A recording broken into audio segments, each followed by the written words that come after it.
Sejumlah anggota Ormas tiba-tiba merangsek dan melakukan pengerusakan di toko buah Jalan Joglo Raya Kembangan, Jakarta Barat. Sempat terjadi perlawanan namun karena kalah jumlah, 3 karyawan toko buah memilih mundur.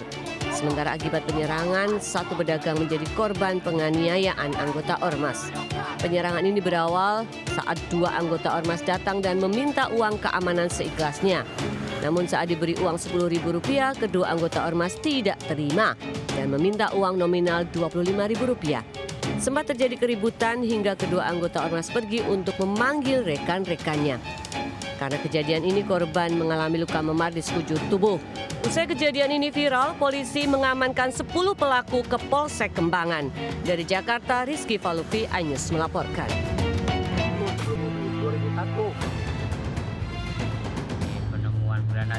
Seorang warga yang sedang mencari ikan menemukan granat aktif di Semak Belukar, bantaran Kali Cikeas, Kampung Payangan, Jati Asih, Bekasi, Jawa Barat.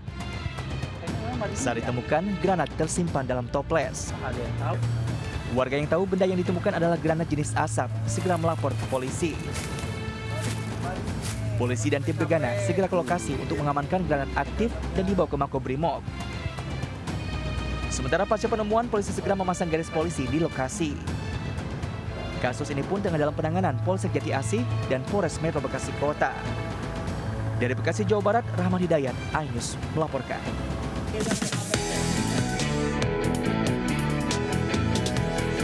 Kue ulang tahun yang didesain khusus seharga Rp4 juta ini dikirimkan ke kantor Kodim 0508 Depok, Jawa Barat. Sang penjual mengaku kue ini dipesan seseorang yang mengaku bernama Serda Vega Wibowo dengan cara pembayaran di tempat. Tak sampai di situ, pelaku juga sempat meminta untuk dibelikan ginseng dan minuman keras senilai Rp18 juta. Penjual pun diminta mentransfer uang ke nomor rekening yang diberikan. Karena merasa dirugikan, Komandan Kodim 0508 Depok, Kolonel Infanteri Iman Widiarto, segera melaporkan kasus penipuan ini ke Polres Depok. Pihaknya merasa dirugikan karena akibat kasus ini memunculkan stigma negatif TNI. Dari Depok, Jawa Barat, Yung Rizky, iNews melaporkan. Pemirsa, seorang pria memeras seorang wanita dengan mengancam akan menyebar video asusila antara pelaku dan ibunya yang sudah meninggal dunia di Jakarta. Sementara video mesum seorang siswi SMP negeri di Brebes, Jawa Tengah beredar di kalangan pelajar.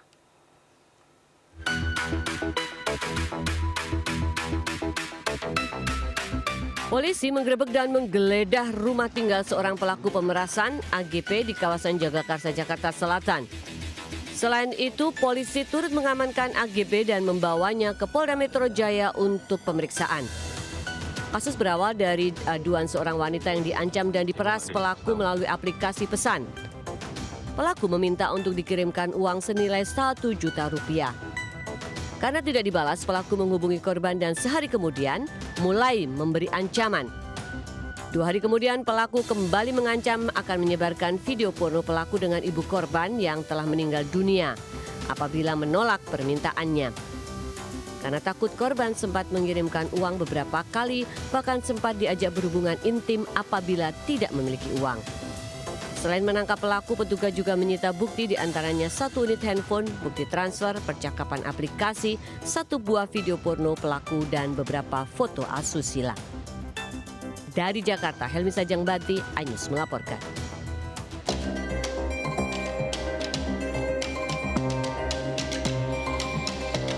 Rekaman video asusila remaja yang berstatus siswi SMP dan mahasiswa beredar di kalangan pelajar di Kabupaten Brebes, Jawa Tengah. Diduga video tersebut sengaja direkam pemerannya pada akhir Agustus lalu. Dinas Pendidikan Pemuda dan Olahraga Brebes membenarkan beredarnya video asusila tersebut. Sementara itu, pasca beredarnya video itu, sejumlah sekolah SMP di Brebes gencar melakukan razia ponsel milik pelajar. Ya, kita mengadakan karena bagaimanapun ini hal yang luar biasa terjadi dan alhamdulillah untuk anak-anak kita pun komunikasi dengan kami baik, jadi menyampaikan gambar-gambar ataupun hal-hal yang tidak baik kepada pihak sekolah. Siswi ini ke pihak orang tua, kemudian orang tua dengan kesadaran sendiri akhirnya memindahkan siswi ini ke luar Kabupaten Brebes. Untuk mencegah terus beredarnya video asusila, Dinas Pendidikan Pemuda dan Olahraga setempat juga telah menginstruksikan seluruh sekolah di Brebes untuk setiap saat melakukan pemeriksaan telepon seluler milik pelajar. Dari Brebes, Jawa Tengah, Unibar iNews melaporkan. Selain tokoh lintas agama, pertemuan Paus Fransiskus di Masjid Istiqlal juga dihadiri para pendiri media di Indonesia. Di antaranya Eksekutif Chairman MNC Group Hari Tanusudibyo bersama Chairwoman MNC Group Liliana Tanusudibyo yang mendapatkan undangan istimewa untuk bertemu dengan Paus Fransiskus.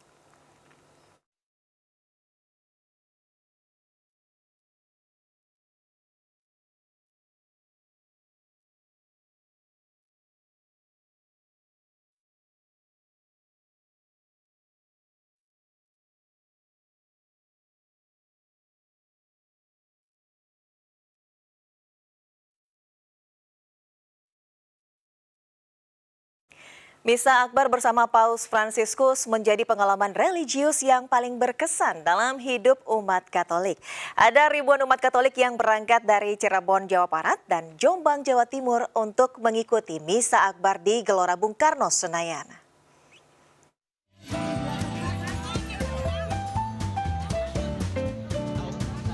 Rombongan umat Gereja Santo Yusuf Kota Cirebon siap menuju ke Jakarta menghadiri Misa Akbar bersama Paus Fransiskus di Stadion Utama Gelora Bung Karno, Senayan. Ada 267 orang yang antusias berangkat dengan menggunakan 5 bus. Berbagai persiapan dilakukan mulai dari kesehatan, biaya serta akomodasi untuk mengikuti Misa Akbar bersama pemimpin tertinggi Gereja Katolik Dunia, Paus Fransiskus. Saya udah mikir, ini kita bisa ikut misa nggak ya? Kita bisa ikut misa nggak ya? Ternyata kita dikasih kesempatan, maka kita ambil. Sementara umat Katolik dari Gereja Paroki Santa Maria di Kota Jombang, Jawa Timur juga telah berangkat ke Jakarta untuk mengikuti misa bersama Paus Fransiskus. Ada 2.000 lebih umat Katolik yang berangkat dari seluruh Jawa Timur dalam Keuskupan Surabaya. Dengan bisa mengikuti Misa Akbar bersama Paus Fransiskus, umat Katolik merasa senang karena akan menjadi pengalaman langka bisa merasakan langsung misa dengan pemimpin Katolik nomor 1 di dunia. Dari Cirebon, Jawa Barat dan Jombang, Jawa Timur, Tim Liputan iNews melaporkan. Ya pemirsa, Paus Fransiskus hari ini akan memimpin Misa Akbar yang akan digelar di Stadion Gelora Bung Karno, Jakarta. Dan sudah ada rekan Gisel Yanur Rahmat di kawasan GBK. Gisel, bagaimana kondisi terkini jelang Misa Akbar sore nanti, Gisel? Baik, selamat siang Desvita dan juga pemirsa. Menjelang kehadiran Paus Fransiskus pada pukul 5 sore nanti di Misa Kudus di Gelora Bung Karno. Saat ini situasi di sekitar Gelora Bung Karno ini sudah ramai sekali oleh masyarakat atau umat Katolik yang akan bertemu Paus Fransiskus di Misa Kudus nanti. Dan saat ini saya sudah bersama dengan adik-adik lucu ini yang kayaknya sudah dari pagi gitu ya menunggu kedatangan dari Paus Fransiskus. Halo, dengan nama siapa? Aku Felis. Aku Katarina. Aku Yasinta. Ini asalnya dari mana dan udah dari jam berapa nih di sini? Kita dari Bekasi dan kita udah nyampe sini dari jam 9 pagi tadi.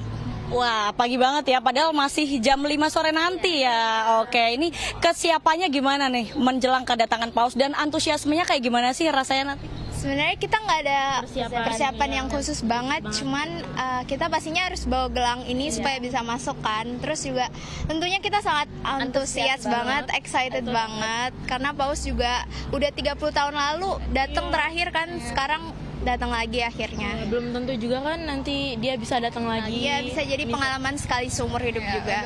Oke, ini reaksi pertama yang bakal kalian ini nanti gimana nih reaksi pertama pas ketemu Paus Fransiskus kira-kira? Pastinya senang banget sih, pasti. Coba mukanya gimana ketemu Paus? Terharu banget. Saya kedatangan Paus ke Indonesia. Oke. Tadi kesini bareng sama siapa nih ini adik-adik? Kita bareng rombongan dari perwakilan gereja sih tadi. Oke, berarti ini masih nunggu ya karena bukanya dari jam berapa nih? Jam 12. Jam 12. Iya. Langsung mau masuk ya jam 12? Iya, bisa masuknya jam 12. Oke, ini mungkin ada yang disiapin gelang-gelangnya, coba diliatin. Ini gelang apa nih, Beto? gelang buat masuk scan tiketnya. Oke, berarti habis ini nunggu jam 12 langsung mau masuk gitu ya? Iya, benar. Oke, baik. Makasih ya adik-adik yang cantik-cantik jelita ini yang sudah menunggu kedatangan Paus dari pukul 9 pagi waktu Indonesia Barat. Dan pemirsa, nantinya kehadiran Paus Fransiskus ini memang sangat dinantikan oleh masyarakat umat Katolik di Indonesia karena pada pukul 5 sore nanti sekiranya ada 87.000 umat Katolik yang hadir dan tentunya kita sangat menunggu kedatangan dari Paus Fransiskus di Gelora Bung Karno pada pukul 5 sore nanti. Demikian Desvita. Baik, terima kasih Gisel Liano Rahma yang melaporkan langsung dari kawasan GBK Jakarta dan selamat bertugas kembali Gisel. Ya, kita beralih ke informasi lain, pemirsa. Keluarga almarhumah Dr. Aulia Risma Lestari, mahasiswi PPDS Undip, melaporkan kasus dugaan perundungan ke Polda Jawa Tengah. Sebelumnya tim internal Kemenkes telah menyerahkan hasil investigasi dan menemukan dugaan perundungan, pemalakan hingga pelecehan.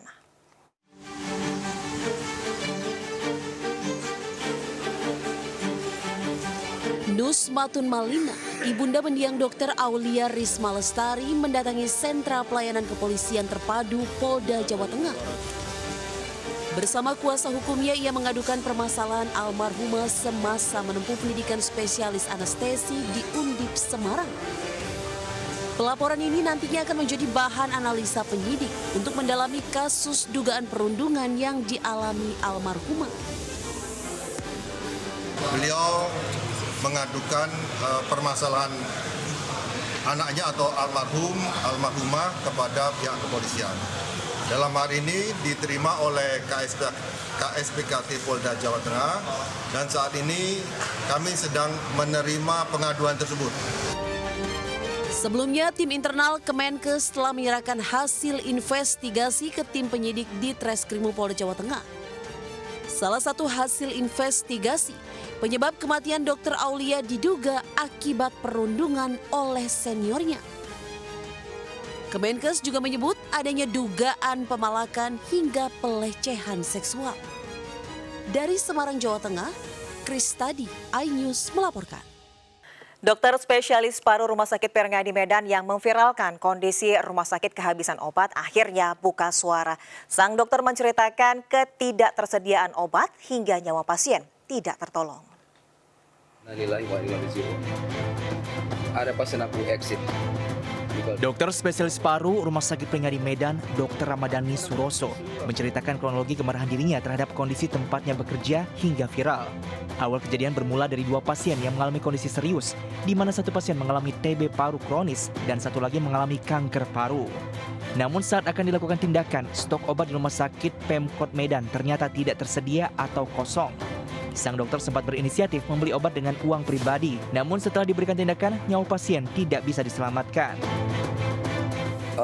Sesak semakin berat, ya akhirnya ya meninggal dunia. Jadi itulah yang bikin saya bikin saya kesel. Akhirnya saya juga ngumpulin koas, tapi bukan saya mengajari atau gimana ya, tapi saya dengan niat, gimana nih kalian nih, mau nggak kalian tuh sedekah nih bantu-bantu pasien? Oh mau dok, oke baik. Jadi kami kumpul uang, jadi kami beli obat sendiri ya ke apotek, kemudian kami berikan obat tersebut. Ironisnya, usai viral pada keesokan harinya, satu truk obat-obatan langsung tiba di Rumah Sakit Perngadi Medan. Dari Medan, Sumatera Utara, Ridwan Nasution, iNews melaporkan.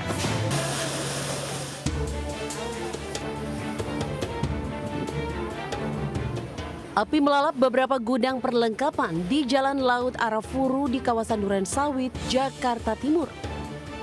Kobaran api disertai asap tebal membumbung tinggi dan membakar seluruh material yang mudah terbakar.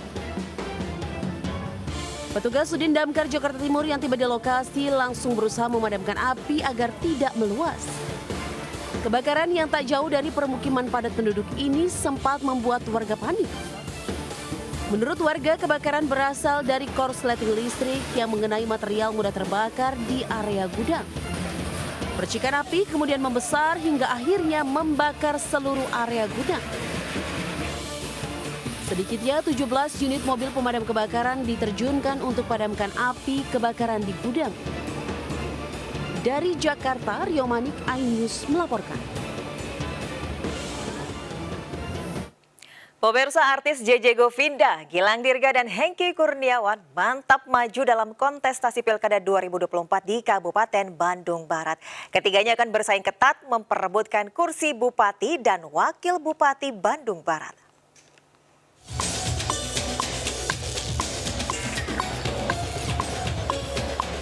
Nama Richie Ismail atau yang dikenal dengan JJ Govinda sudah tidak asing di dunia hiburan. Gebrakan karir hingga kisah asmara dengan Syahnas Sadika menyita perhatian publik.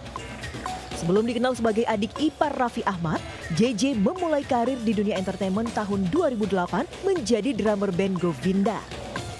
Waktu ke waktu, nama JJ pun kian terkenal hingga membuat dirinya terus melebarkan sayap karir dan terjun ke ranah politik. Semangat mencoba hal baru dan diusung PAN dan Gerindra, JJ mantap mendaftarkan diri sebagai calon Bupati Bandung Barat didampingi Asep Ismail. Sebelumnya, JJ sempat kehilangan dua calon wakilnya, yakni Abdul Haris dan TB Ardi yang memilih berpisah sebagai pasangan. Tak lolos ke Senayan melalui Dapil Jawa Barat 2 saat Pileg 2024, JJ mengaku tidak kapok berpolitik. Sementara presenter serta komedian Gilang Dirga juga resmi mendaftarkan diri ke KPU Kabupaten Bandung Barat.